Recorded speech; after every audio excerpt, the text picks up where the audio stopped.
Let's dive right into this. Welcome to a special design audit explainer where we're putting a wildly unique custom D&D subclass under the microscope. Today, we're breaking down a homebrew paladin called the Oath of the Rot.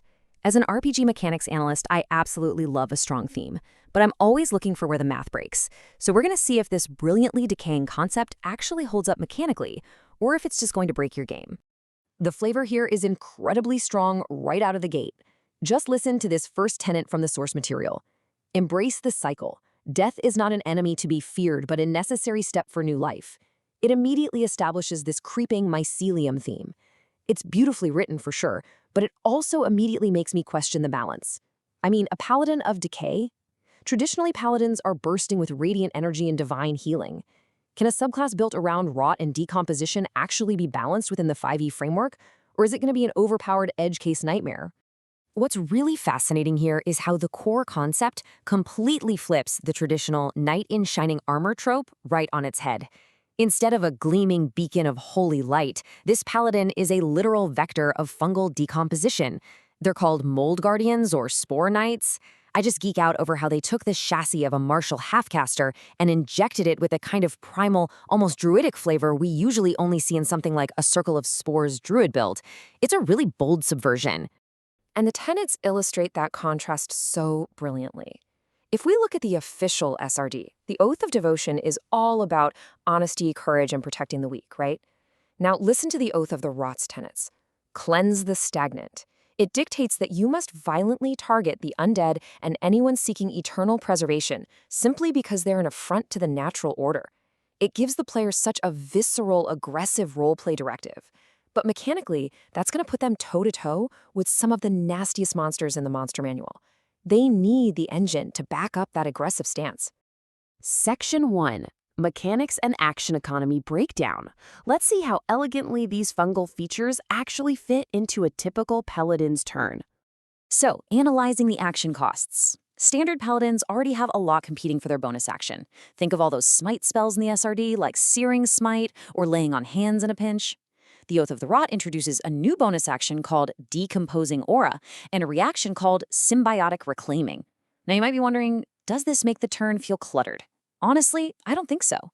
The Paladin's spell list is heavily concentrated on actions and concentration spells. Giving them a highly specific bonus action and reaction actually rounds out their turn beautifully, making sure they're always doing something impactful as the mycelium spreads. Speaking of keeping the action economy elegant, you have got to check out the Level 3 Channel Divinity Mycelial Smite. This is spectacular design. The text specifically says, "No action required." You activate it immediately after you hit a creature with your Divine Smite or a weapon attack. It piggybacks directly off your existing actions. It is incredibly streamlined. You aren't wasting a whole turn setting up a buff. You swing, you hit, you smite, and then boom, spores burst outward, forcing up to 2 other creatures within 15 feet to make a Constitution saving throw. But let's anchor this in the hard rules of the SRD for a second, because failing that saving throw from Mycelial Smite inflicts the poison condition for 1 minute. We really need to remember exactly what that means mechanically. A poison creature has disadvantage on attack rolls and ability checks. That is massive. Mechanically crippling 2 enemies right in the middle of a frontline brawl without sacrificing your own damage output, that is an incredibly potent swing in combat momentum. Which brings us to the other Level 3 Channel Divinity option, Decomposing Aura. As a bonus action, you emit a 10-foot aura. Whenever an enemy starts its turn there, they automatically take necrotic damage, equal to your charisma modifier, and their speed is reduced by 10 feet. Now, automatic damage is pretty rare in 5e. Is this slightly overtuned for a simple bonus action? I'd argue it's perfectly balanced. The damage is hard-capped by your charisma modifier, so a minimum of 1 and a maximum of 5. It's area denial, not a nuke. It's a chip damage mechanic that punishes enemies for staying close to you, which perfectly simulates the inevitable, creeping nature of rot. Section 2. Synergies and the Broken Test. It's time to see if we can find any game-breaking rule exploits. For instance, let's look at a theoretical scenario regarding the Level 15 feature, Symbiotic Reclaiming. Mid to high-tier play is exactly where homebrew subclasses usually fall apart. Let's do a deep dive into the exact mechanical wording of this feature to see if it holds water.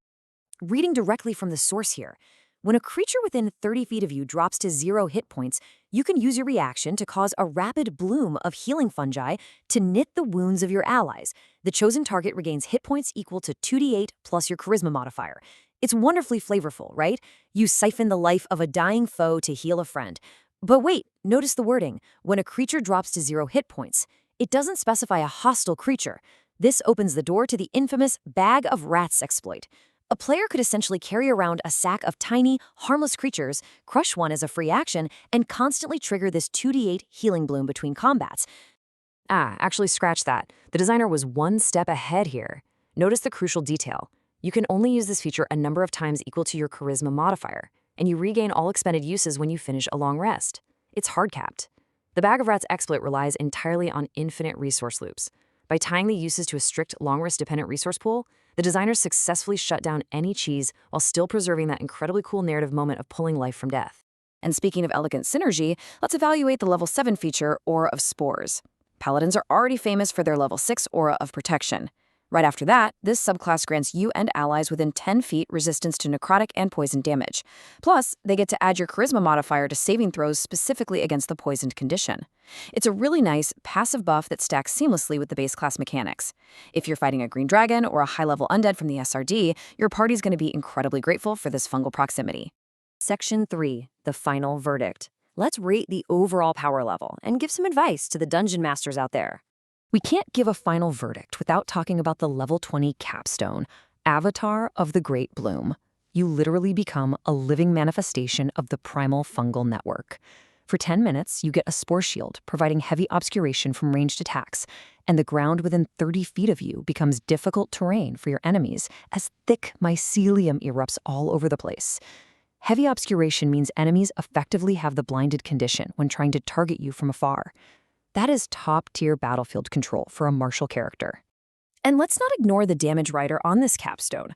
Once on each of your turns, your weapon attack deals an extra 2d10 necrotic damage.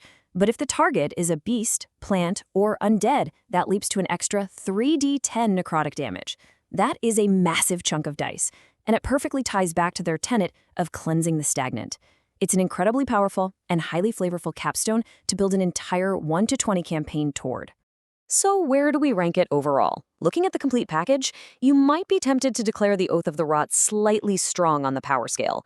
The ability to passively inflict the poisoned condition, combined with free action economy damage and robust party defenses, gives it a very potent battlefield presence. But I'm going to insist it sits firmly at balanced. Why? Because its most powerful features are strictly limited by resource pools based on the charisma modifier. It can burst hard, for sure, but in a gritty, multi-encounter adventuring day, this paladin will have to manage their spores very carefully. That brings me to one crucial piece of advice for dungeon masters. If you're still worried this class is leaning a bit too close to strong, just open up the SRD Monster Index. A massive percentage of high-level monsters, fiends, undead, elementals, constructs, have outright immunity to the poisoned condition and poison damage.